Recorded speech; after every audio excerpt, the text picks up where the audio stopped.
दूसरे अध्याय में सत्यनारायण व्रत कथा के जो दूसरा अध्याय है उसमें एक निर्धन ब्राह्मण पृथ्वी पर भिक्षा के लिए भ्रमण करता था। वृद्ध ब्राह्मण को कष्टमय जीवन देख करके भगवान ब्राह्मणों से प्रेम करने वाले भगवान श्री नारायण ने वृद्ध ब्राह्मण का रूप धारण करके उस निर्धन ब्राह्मण के पास जाकर प्रश्न किया कि हे ब्राह्मण, तुम दुखी हुए पृथ्वी पर भ्रमण करते हो, क्या कारण है, किस कारण से तुम दुखी हो? उस वृद्ध ब्राह्मण ने बतलाया कि हे भगवान, मैं धन से ही एवं दरिद्रता में जीवन व्यतीत कर रहा हूँ। धन के अभाव में संसार के समस्त समस्याएं सामने उपस्थित रहती हैं। यदि इससे छुटकारा पाने का कोई आप उपाय जानते हो तो मुझे बतलाइए। ब्राह्मण रूपधारी भगवान श्री सत्यनारायण ने उस निर्धन ब्राह्मण को उपाय बताया कि हे ब्राह्मण, तुम श्री भगवान श्री सत्यनारायण का व्रत करो और उस ब्राह्मण को सारी सामग्री भी बताई कि केले के फल, 1.25 किलो आटा या सूजी का प्रसाद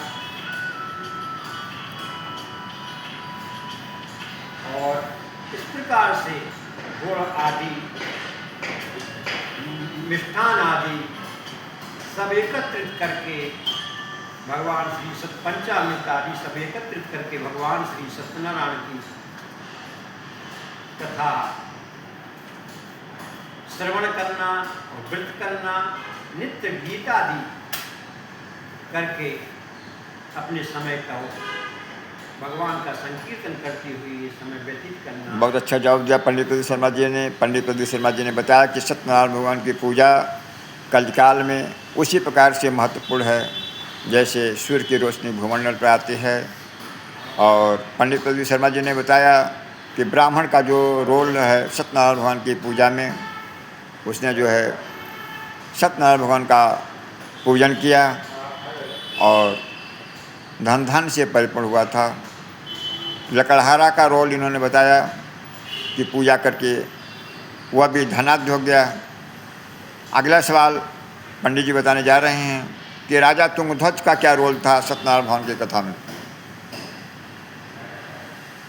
श्री सत्यनारायण भगवान की कथा में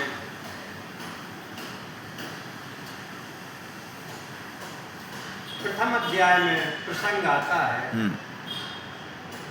भगवान नारायण से योगी राज नारद जी प्रश्न करते हैं मनुष्यों के कल्याण की कामना के लिए। दूसरे अध्याय में वह निर्धन ब्राह्मण, जो भिक्षुक ब्राह्मण था, उस पर दया करके भगवान नारायण ने वृद्ध रूप धारण करके उसको भगवान श्री सत्यनारायण के व्रत के विषय में बतलाया। उसको वृत्ति देख करके लकड़ी बेचने वाले ने व्रत किया। इनकी कथा द्वितीय अध्याय में आती है।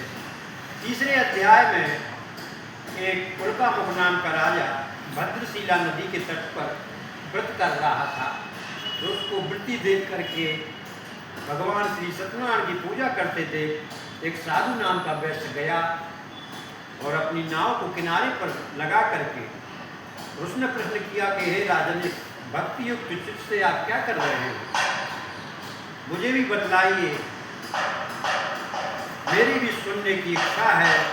राजा उल्कामुख ने बताया कि हे वैश्य, मैं भगवान श्री सत्यनारायण का व्रत एवं पूजन किया जा रहा है, इसके करने से धन धान्य आदि की वृद्धि होती है, संतानहीन को संतान प्राप्त होती है। इस प्रकार से